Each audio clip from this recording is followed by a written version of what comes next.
आकाशवाणी से पेश है खबरनामा।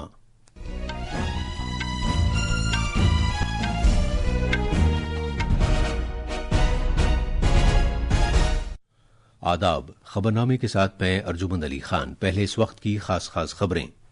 पार्लियामेंट ने वक्फ तरमीमी बिल 2025 को मंजूरी दी है, जिसका मकसद वक्फ इमलाक के बंदोबस्त को मजबूत करना है।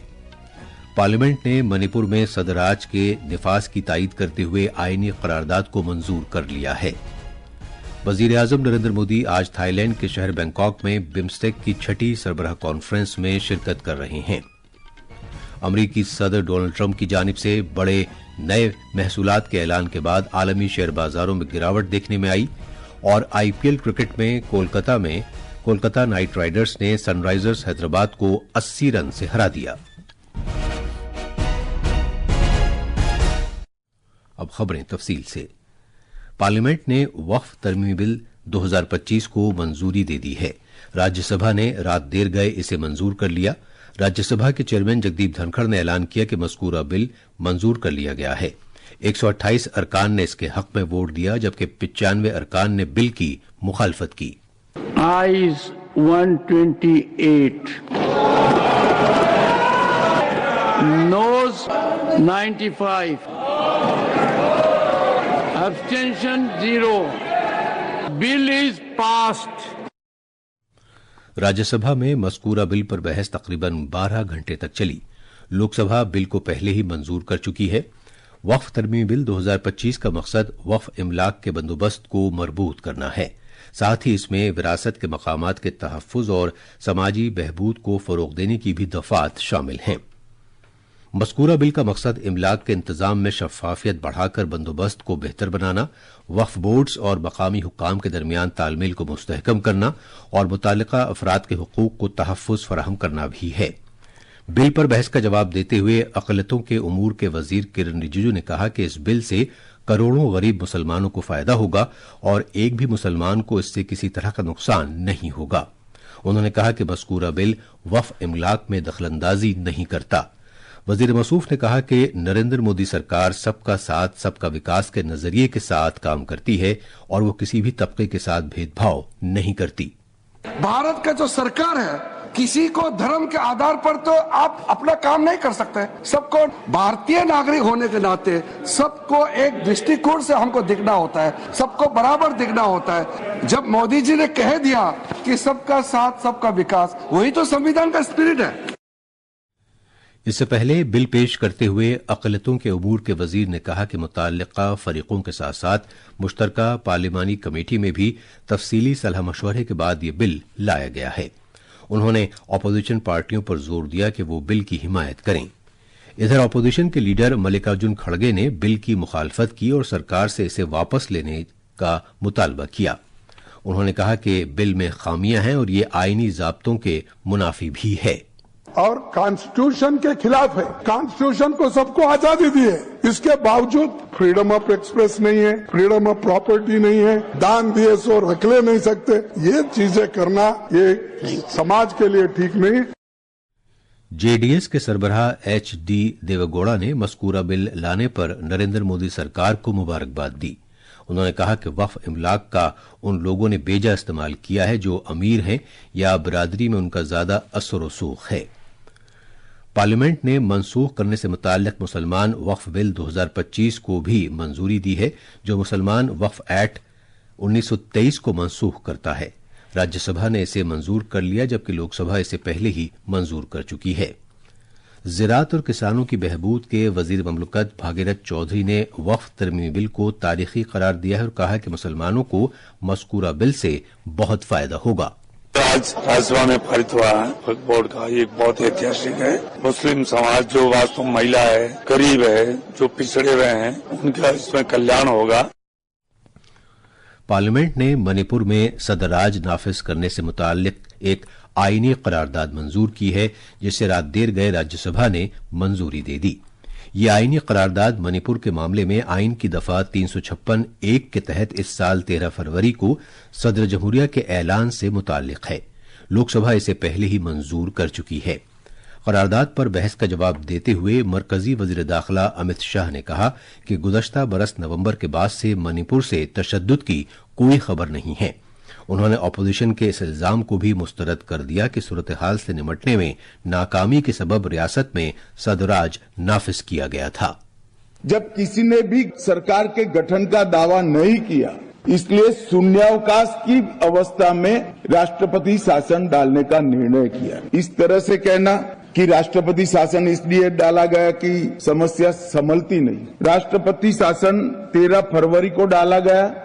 नवंबर में 0 हिंसा, दिसंबर में 0 हिंसा, जनवरी में 0 हिंसा, मार्च 13 तक भी 0 हिंसा और उसके बाद से आज तक भी 0 हिंसा। इससे कबल करारदाद पर बहस में हिस्सा लेते हुए ऑपोजिशन के रहनुमा मल्लिकार्जुन खड़गे ने हुकूमत पर मणिपुर में तशद्दुद पर काबू पाने में नाकामी का इल्जाम लगाया। उन्होंने कहा कि मणिपुर के मामले में कोई हिकमत अमली और तवील मुद्दती पॉलिसी नहीं है। यह खबरनामा आकाशवाणी से नशर किया जा रहा है। वजीर आजम नरेंद्र मोदी आज थाईलैंड के शहर बैंकॉक में बिम्स्टेक की 6ठी सरबराह कॉन्फ्रेंस में शिरकत कर रहे हैं। सरबराह कॉन्फ्रेंस का मौजू है खुशहाल, मजबूत और खुला बिम्स्टेक। इसमें बैंकॉक विजन 2030 मंजूर किया जाएगा और बिम्स्टेक का मुस्तकबिल का खाका तय करने के लिए बिम्स्टेक के मुमताज अफराद के ग्रुप की रिपोर्ट की तायीद भी की जाएगी। मजीद तफसील हमारे नामानिगार से।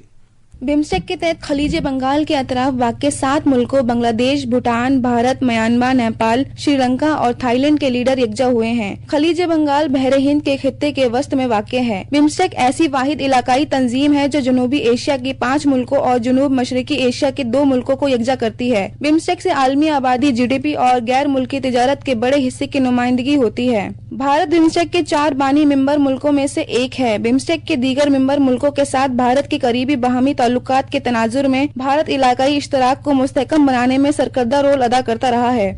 बिम्स्टेक से भारत की खारजा पॉलिसी की 3 अहम निकात की अक्कासी होती है, जिसमें पड़ोसी मुकद्दम की पॉलिसी, मशरकी मुल्कों से राब्ता बढ़ाने की पॉलिसी और सागिर शामिल है। सुपर्णा सीके की रिपोर्ट के साथ खबरनामे के लिए मैं नरगिस सलीम। वजीर आजम नरेंद्र मोदी बैंकॉक में म्यांमार के सीनियर जनरल मिन ऑन्ग ह्लैंग के साथ दोतरफा बातचीत कर रहे हैं। जनाब मोदी कल थाईलैंड के 2 दिन के दौरे पर बैंकॉक पहुंचे हैं। उन्होंने थाईलैंड की अपनी हममनसब पी शिनावात्रा के साथ दोतरफा बातचीत की। दोनों रहनुमाओं ने बाहमी इश्तराक के तमाम तर पहलुओं का जायजा लिया और सियासी तबादलों, दिफाई और सिक्योरिटी साझेदारी, कलीदी राब्तों, तिजारत, सरमायाकारी और अवाम से अवाम के राब्तों को मजीद मुस्तहकम बनाने के तौर तरीकों पर तबादला ख्याल किया। दोनों लीडरों ने कनेक्टिविटी को वसअत देने, सेहत, साइंस और टेक्नोलॉजी, स्टार्टअप्स, डिजिटल, तालीम, सकाफत और सियाहती इश्तराक को बढ़ाने की जरूरत पर जोर दिया। बाहमी बातचीत के बाद एक मुश्तरका बयान में जनाब मोदी ने कहा कि दोनों रहनुमाओं ने भारत और थाईलैंड की सिक्योरिटी एजेंसियों के दरमियान कलीदी मुज़ाकरात के सिलसिले में भी बातचीत की। भारत की एक्ट ईस्ट पॉलिसी और हमारे इंडो पैसिफिक विजन में थाईलैंड का विशेष स्थान है। आज हमने अपने संबंधों को स्ट्रेटेजिक पार्टनरशिप का रूप देने का निर्णय लिया है। सुरक्षा एजेंसियों के बीच स्ट्रेटेजिक डायलॉग स्थापित करने पर भी चर्चा की है। साइबर क्राइम के शिकार भारतीयों को वापस भारत भेजने में थाईलैंड सरकार से मिले सहयोग के लिए हमने थाईलैंड सरकार का आभार प्रकट किया। वजीर आजम नरेंद्र मोदी ने बैंकॉक में थाईलैंड के साबिक वजीर आजम थाकसिन शिनावात्रा से भी मुलाकात की। एक सोशल मीडिया पोस्ट पर जनाब मोदी ने उनके साथ अपनी मीटिंग को पुरमसरत करार दिया। उन्होंने कहा कि जनाब शिनावात्रा भारत के एक अजीम दोस्त हैं और अटल जी के साथ उनके बहुत पुरतपाक ताल्लुकात थे।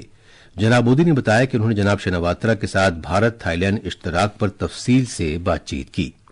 बिम्स्टेक सरबराह कॉन्फ्रेंस के बाद वजीर आजम नरेंद्र मोदी 2 मुल्कों के अपने दौरे के दूसरे मरहले में आज श्रीलंका जाएंगे। 3 दिन के सरकारी दौरे के दौरान जनाब मोदी वहां के सदर अनुराग कुमारा दिस्तनायका के साथ दोतरफा बातचीत करेंगे। वजीर आजम की हैसियत से जनाब मोदी का श्रीलंका का ये चौथा दौरा होगा। सरकर्दा अदाकार और हिदायतकार मनोज कुमार का आज सुबह मुंबई में इंतकाल हो गया। वो 87 बरस के थे। बॉलीवुड के मारूफ अदाकार को उनकी हुब्बुल वतनी की फिल्मों के लिए भारत कुमार के नाम से जाना जाता था। है प्रीत जहां की रीत सदा, मैं गीत वहां के गाता हूँ। भारत का रहने वाला हूँ, भारत की बात सुनाता हूँ, है प्रीत जहाँ की रीत सदा। दहाइयों तक भारतीय सिनेमा को उनके बेशबहा ताउन के लिए उन्हें पद्मश्री और दादा साहब फाल्के अवार्ड से सरफराज किया गया था। 1967 में आई फिल्म उपकार, 1970 में पूरब और पश्चिम और 1981 में क्रांति उनकी क्लासिकी फिल्मों में शामिल हैं। अमरीकी सदर डोनाल्ड ट्रंप की जानिब से नए महसूलात के ऐलानात के बाद जिसके सबब कीमतें बढ़ने और अमरीका और बैरूनी ममालिक पर बोझ बढ़ने की पेशगोई की जा रही है, आलमी हिस्सा बाजार में गिरावट आई है। वॉल स्ट्रीट जर्नल ने खबर दी है कि अमरीकी बाजार को 27 खरब डॉलर का नुकसान हुआ है। अमरीका की बड़ी कंपनियों पर मुश्तमिल S&P 500 में 4.8% की गिरावट आई, जो 2020 में कोविड के सबब मईशत के मुतासर होने के बाद से सबसे खराब दिन रहा। इससे कबल दिन में एशिया से लेकर यूरोप तक बाजारों में गिरावट आई। डाउ जोन्स तकरीबन 4% की कमी के साथ बंद हुआ, जबकि नैस्डैक में अंदाजन 6% की कमी आई। तेल की कीमत फी बैरल 2 अमरीकी डॉलर से ज्यादा गिर गई। बिहार में आज सुबह उगते सूरज को प्रातःकालीन अर्घ्य देने के साथ ही 4 रोजा चैती चैठ पूजा अख्ताम पजीर हो गई। अकीदतमंदों ने रियासत भर में दरियाओं के किनारे मुख्तलिफ छठ घाटों पर सूर्य भगवान और चैती मैया की पूजा अर्चना की। लाखों अकीदतमंद दरियाए गंगा, गंदक, कोसी और दीगर अहम दरियाओं के घाटों पर पूजा अर्चना के लिए जमा हुए। अक़वाम मुत्तहिदा के सेक्रेटरी जनरल एंटोनियो गुटरस ने म्यांमार में खूनरेज खाना जंगी को खत्म करने की खातिर अलमनाक सानहे को एक मौके के तौर पर इस्तेमाल करने पर जोर दिया है। ज़लज़ले से तबाहाल मुल्क के लिए बैनुल-अक़वामी सतह पर मदद की अपील करते हुए उन्होंने इस बहरान में हुई बड़े पैमाने पर तबाही की खातिर आलमी बिरादरी से फौरी तौर पर माली इमदाद तेज करने को कहा। अक़वाम मुत्तहिदा में उन्होंने नामानिगारों से कहा कि हुकूमत और म्यांमार के अवाम दुख की इस घड़ी में एक साथ हैं, लिहाजा उन्हें खाना जंगी को खत्म करने के लिए एक सियासी हल की खातिर भी मुत्तहिद होना चाहिए। IPL T20 क्रिकेट में कोलकाता के ईडन गार्डन्स में कोलकाता नाइट राइडर्स ने सनराइजर्स हैदराबाद को 80 रन से हरा दिया। कोलकाता नाइट राइडर्स ने सनराइजर्स हैदराबाद को जीत के लिए 201 रन का निशाना दिया था, लेकिन उसकी पूरी टीम 16 ओवर्स और 4 गेंदों में 120 रन बनाकर आउट हो गई। सनराइजर्स हैदराबाद के लिए हेनरिक क्लासन ने सबसे ज्यादा 33 रन बनाए। कोलकाता के लिए वैभव अरोड़ा ने 3 विकेट हासिल किए। उन्हें मैच का बेहतरीन खिलाड़ी करार दिया गया। आज लखनऊ के एकाना क्रिकेट स्टेडियम में लखनऊ सुपर जायंट्स का मुकाबला मुंबई इंडियंस से होगा। यह मैच शाम 7:30 बजे से खेला जाएगा। ये थी खबरें और अब अखबारात के आईने के साथ हैं फहीम अहमद। शुक्रिया अर्जुमन। कौमी राजधानी दिल्ली से शाया होने वाले आज के सभी उर्दू अखबारात ने वजीर आजम नरेंद्र मोदी के बैंकॉक दौरे से मुताल्लिक खबर को अपनी शहसुर्खी बनाया है। अखबार मिलाप की शहसुर्खी है, वजीर आजम बिम्स्टेक चोटी कॉन्फ्रेंस में शिरकत के लिए थाईलैंड की राजधानी बैंकॉक पहुंचे, शानदार इस्तकबाल। रोजनामा राष्ट्रीय सहारा लिखता है कि भारत की एक्ट ईस्ट पॉलिसी के हवाले से है थाईलैंड का अहम किरदार, कई मुआहदों पर किए गए दस्तखत। अखबार हिंदुस्तान एक्सप्रेस ने अक़लियती उमूर के वजीर किरण रिजिजू के इस बयान को शहसुर्खी बनाया है कि वक्फ बिल करोड़ों मुसलमानों की जिंदगियों को बेहतर बनाएगा। अखबारात ने नायब सदर जमहूरिया जगदीप धनखड़ के हवाले से सुर्खी लगाई है कि राज्यसभा के तकद्दुस की हिफाजत के लिए पुरअज़्म रहें। राष्ट्रीय सहारा ने वजीर दिफा राजनाथ सिंह के इस बयान को कौमी सफ़े पर जगह दी है कि फौज को तवील मुद्दती और कलील मुद्दती चैलेंजों के हल की मनसूबाबंदी करनी चाहिए। आखिर में खास खबरें एक बार फिर। पार्लियामेंट ने वक्फ तरमीमी बिल 2025 को मंजूरी दे दी है, जिसका मकसद वक्फ इमलाक के बंदोबस्त को मरबूत करना है। पार्लियामेंट ने मणिपुर में सदराज के निफाज की तायीद करते हुए आईनी करारदाद को मंजूर कर लिया है। वजीर आजम नरेंद्र मोदी आज थाईलैंड के शहर बैंकॉक में बिम्स्टेक की 6ठी सरबराह कॉन्फ्रेंस में शिरकत कर रहे हैं। अमरीकी सदर डोनाल्ड ट्रंप की जानिब से बड़े नए महसूलात के ऐलान के बाद आलमी शेयर बाजारों में गिरावट देखने में आई है। और IPL क्रिकेट में कोलकाता नाइट राइडर्स ने सनराइजर्स हैदराबाद को 80 रन से हरा दिया। इसके साथ ही खबरनामा खत्म हुआ।